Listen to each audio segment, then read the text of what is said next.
BPSC 68वीं के परीक्षा को लेकर के स्टूडेंट काफ़ी परेशान है और लगातार ये सवाल उन लोग के दिमाग में आ रहा है कि इस बार जो नेगेटिव मार्किंग है उसको लेकर परेशानी आ रही है, साथ साथ ये ऑप्शन भी दिया जा रहा है।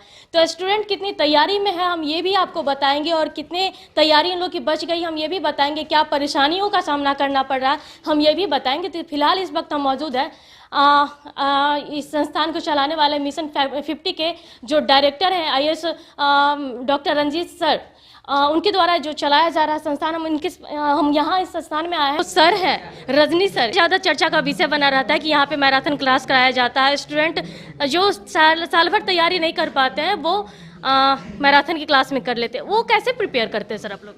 एक्चुअली पीसीएस का जो एग्ज़ाम होता है, चाहे वो उत्तर प्रदेश का पीसीएस हो या बिहार पीसीएस का एग्ज़ाम हो, पीसीएस में प्रीवियस पेपर का बड़ा रोल होता है। और आप देखेंगे कि 150 प्रश्न जो पूछा जाता है उसमें करीब 80 से 90 सवाल वो प्रीवियस ईयर पेपर का ही होता है। वो सिर्फ बीपीएससी का नहीं, यदि बच्चा बिहार पीसीएस का पेपर लगा ले, यूपी पीसीएस का पेपर लगा ले, जेपीएससी, एमपी पीसीएस, सारे स्टेट पीसीएस का पेपर यदि सॉल्व कर लेता है तो 80 से 90 सवाल डायरेक्ट उसको मिल जाता है। तो हम लोग क्या करते हैं कि प्रीवियस पेपर को कलेक्ट करते हैं और उसको पूरी रात में डिटेल डिस्कशन के साथ, सिर्फ क्वेश्चन का आंसर नहीं, डिटेल डिस्कशन के साथ हम लोग डिस्कस करते हैं, जिससे उनको 80-90 नहीं बल्कि 100 से ऊपर क्वेश्चन का फायदा हो जाता है।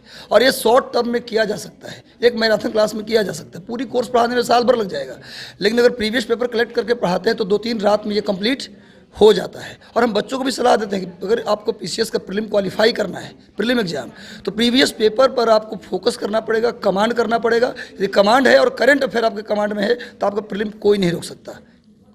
सर जैसे मैराथन क्लास की बात कर ले तो कितने दिन में आप लोग कंप्लीट करा देता है? मैराथन वैसे तो हम लोग 3-4 रात का मैराथन करते हैं। वैसे हम लोग एग्जाम के 15 दिन पहले से 3-3 घंटे का शाम को लाइव आते हैं, जिसमें करंट अफेयर और डिफरेंट सब्जेक्ट का एमसीक्यू कराते हैं। लेकिन मैराथन क्लास सिर्फ 3 से 4 दिन या मैक्सिमम 5 दिन की लेते हैं बस। सर जैसे लॉन्ग टाइम की बात कर ले, 7-8 घंटे की क्लास होती है, तो स्टूडेंट इतने देर सर्वाइव कर पाता है? एक्चुअली वो जो मैराथन क्लास होती है वो क्लास में बच्चे नहीं होते, कैमरा होता है सामने, लाइव यूट्यूब पे हम लोग करते हैं, तो उसे बच्चे बाद में भी टुकड़ों में देख लेते हैं। या फिर लाइव जो रहते हैं जिनके पास डाटा का कोई मतलब दिक्कत नहीं है, वाईफाई लगाए हैं, वो पूरी रात भी देख लेते हैं। क्योंकि जिनको जुनून है, निकालना है इस बार, तो उनके लिए डाटा मैटर नहीं करता, टाइम मैटर नहीं करता, उनको लगता है कि लाभ हो रहा है। क्योंकि पिछले बार हमें कमेंट मिला था, अभी कमेंट जो लोग फेल किए वो भी कमेंट किए पॉजिटिव। हम तो डरते हैं कि भाई फेल बच्चे आ जाते हैं, तो लेकिन फेल बच्चा भी कमेंट किया कि सर हम 60 से 70 क्वेश्चन कर पाते थे। ठीक है सर, नहीं हुआ, लेकिन 110 पहुंच गए सिर्फ आपके कारण। बड़ा खुशी मिला मुझे इस बात का। इस बार बच्चे ही फोर्स किए कि सर जल्दी मैराथन में आइए, क्योंकि बहुत लाभ मिला था। तो ये चीज़ था। सर एक सबसे बड़ा सवाल ये है कि इस बार नेगेटिव मार्किंग के साथ साथ ई ऑप्शन भी दे दिया गया है, तो स्टूडेंट थोड़े परेशान है इस चीज़ को लेकर कि ई ऑप्शन भी है, नेगेटिव भी है। तो आप स्टूडेंट को क्या पॉजिटिव देने वाले हैं इस बार? देखिए, ई ऑप्शन है तो सबके लिए है, चूँकि आयोग का निर्णय है तो इसमें तो कोई हम कुछ कमेंट कर नहीं सकते। लेकिन एक बात तो तय है कि ई है तो सबके लिए ई ऑप्शन है, एक बच्चे के लिए तो ये ऑप्शन है नहीं। और एक बात मैं देखा हूँ अभी तक जितने जब से ई ऑप्शन आया है, लगभग 60-62 से ई ऑप्शन दे रहे हैं वो, तो जब से ई ऑप्शन आया है तब से मैं देखा हूँ कि 5 से 7 सवाल ही होता है जिसका आंसर ई होता है। तो 150 में से 5-7 सवाल या अधिकतम 10 सवाल का आंसर ही होगा, तो उससे घबराने की जरूरत नहीं है। निगेटिव मार्किंग को लेकर जो मेरा राय है वो राय ये है कि चूंकि 1/4 निगेटिव मार्किंग है, 0.25 एक गलती पे कटेगा, यानी 4 प्रश्न गलती करेंगे तो एक सही वाला चला जाएगा। 1/3 में डरना चाहिए, 1/4 निगेटिव मार्किंग में डरना नहीं चाहिए। स्कोर नहीं बोलते, हमारे यहाँ यूपीएससी की जब हम लोग तैयारी करते थे अपने समय में, तो उसमें बोलते थे चढ़ के स्कोर करना है। चढ़ के मतलब कि अगर 100 क्वेश्चन है तो 90 क्वेश्चन अटेम्प्ट में ले लिए। तो जो 1/4 निगेटिव मार्किंग है, तो मैं बच्चों से ही अपील करूंगा कि कम से कम 130-140 वो अटेम्प्ट करें। 150 में 130-140 अटेम्प्ट करें। अगर मान लीजिए 100 ही अटेम्प्ट करेंगे तो आप ठीक है, मान लीजिए जो क्वेश्चन आता है वो अटेम्प्ट किए, तो उसमें क्या होता है कि कितना भी आप सही से करिए 10 क्वेश्चन गलती होता ही है, तो और नीचे चले जाएंगे। तो कम से कम 130-140 अटेम्प्ट बच्चों को लेना चाहिए। इतना भी भाग्य कमजोर नहीं है कि 10 क्वेश्चन लगाएंगे तो 3 सही नहीं होगा। अगर 10 में से 3 भी सही होता तब भी बच्चा फायदे में है। जोड़ लीजिए, 10 में से 3 भी सही करते हैं या 7 गलती होता है तभी कितना कटेगा? 1.75 कटेगा 3 में से, तो कितना तभी फायदे में हम आ गए। कहने का मतलब है कि 1/4 निगेटिव मार्किंग में डरना नहीं चाहिए। जो क्वेश्चन आता है कन्फर्म उसको तो लगाना ही चाहिए, और जो कभी सुना हुआ भी है उसको भी लगाना चाहिए। और जो एकदम बिल्कुल नहीं सुने हैं, पहली बार क्वेश्चन सामने आया है, उसको केवल छोड़े बच्चा। अफवाह को लेके लोग परेशान होते हैं कि क्वेश्चन लीक हो गया, आउट हो गया, या फिर परीक्षा से पहले सेटिंग कर ली जाती है। सर इन अफवाह से स्टूडेंट को एक पॉजिटिव क्या देंगे सर, कैसे बचा जाए? देखिए, पहली बात तो कि अफवाह ही होता है जिसके बारे में कहा जाता है कि ध्यान न दें, अफवाहों पर ध्यान न दे। मेला बाजार में भी सुनते होंगे, एक ही अनाउंसमेंट होता है, अफवाहों पर ध्यान न दे।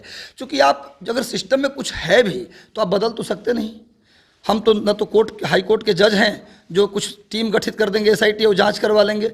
हमारा काम है पढ़ना। जो हमारे हाथ में है, पॉजिटिव चीज़ ये है कि कितना भी कुछ हो, कुछ कितना भी सेटिंग हो, 80 से 90% मेरे नज़र में ऐसे बच्चे हैं जिनके पास घूस तो छोड़िए ना, खाने के पैसे नहीं तो SDM बने हैं।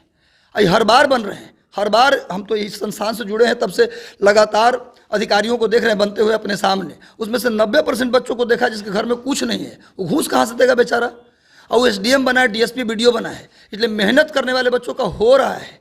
बच्चों को ये समझना चाहिए कि हमें मेहनत पर फोकस करना है, और मेहनत करेंगे तो श्योर होगा। ऐसी कोई बात नहीं है। पिछले बार जो 113 मेरिट चला गया, मेरिट को लेकर बहुत परेशान लोग हैं कि बहुत सेटिंग हुआ इसलिए मेरिट चला गया। नहीं, पिछले बार का क्वेश्चन भी बहुत आसान था। 110 तक मेरिट जाना कोई आश्चर्य की बात नहीं थी। 113 चला गया, थोड़ा आश्चर्यजनक था, लेकिन पेपर इतना भी कठिन नहीं था कि 113 ना जाए। 113 जाने वाला पेपर था और नेगेटिव मार्किंग भी नहीं था। ये चीज़ आप समझिए कि बच्चों को समझना चाहिए कि भाई हमें इन अफवाहों से ध्यान हटा करके सिर्फ हमें पढ़ाई पर फोकस करना चाहिए, और ईमानदार बच्चों का हो रहा है। इसलिए आप ईमानदारी से मेहनत करें, हमारी अपील है। और प्रीवियस पेपर अंत में बता देता हूँ, प्रीवियस पेपर को 10 दिन में यूपी, बिहार, झारखंड और मध्य प्रदेश, ये 4 स्टेट के पेपर को आप क्या कर जाइए, 3 से 4 बार लगा जाइए। करंट अफेयर किसी एक मैगजीन से, बच्चों की आदत होती है टॉपर्स का वीडियो देखने की, और कई जितना टॉपर को देखेगा करंट अफेयर की उतनी किताबें बता देगा। और सब किताब ला के बच्चा रख लिया, पता चला किसी में एक भी पन्ना नहीं पढ़ा। तो कोई एक करंट अफेयर, चाहे वो स्पीडी का हो, एडिटोरिया का हो, या फिर घटना चक्र का हो, घटनासार का हो, कोई एक करंट अफेयर लीजिए, उसको 3-4 बार पढ़ जाइए, प्रीवियस पेपर पर कमांड कीजिए। आपका प्रीलिम कोई रोकने नहीं जा रहा है। अफवाहों से दूर रहिए और प्रॉपर रूटीन बना करके आप काम कीजिए। और अंतिम दिन के लिए बता देता हूं कि 12 को जिस दिन एग्जाम है उसके एक दिन पहले सेंटर कितना भी नज़दीक हो, आप सेंटर के पास पहुंच जाएं। 500-700 रुपया, 1000 रुपया का कोई वैल्यू नहीं है। एक साल फिर पटना में रुकना पड़ेगा, ज़्यादा खर्च होगा। इसलिए अच्छा है कि एक दिन पहले आराम से पहुंचिए, इत्मीनान से एग्जाम दीजिए। हमारी शुभकामनाएं बच्चों के साथ है, होगा सिलेक्शन। तो आपने सुना, ये थे हमारे साथ रजनी सर, और इन्होंने बता दिया कि अफवाह से कैसे बचा जाए, किस चीज़ की तैयारी कैसे करनी चाहिए, और नेगेटिव मार्किंग को लेकर के जो स्टूडेंट घबरा रहे हैं उनके लिए यह भी बता दिया है कि डरने की बात नहीं है। आप 130 क्वेश्चन को सॉल्व करें, इतना भी भाग्य खराब नहीं है कि आपका ज़्यादा से ज़्यादा गलत हो जाए। फिलहाल कितना ही। बने रहे कंसिस्टेंसी के साथ। पटना संकेता सिंह की रिपोर्ट।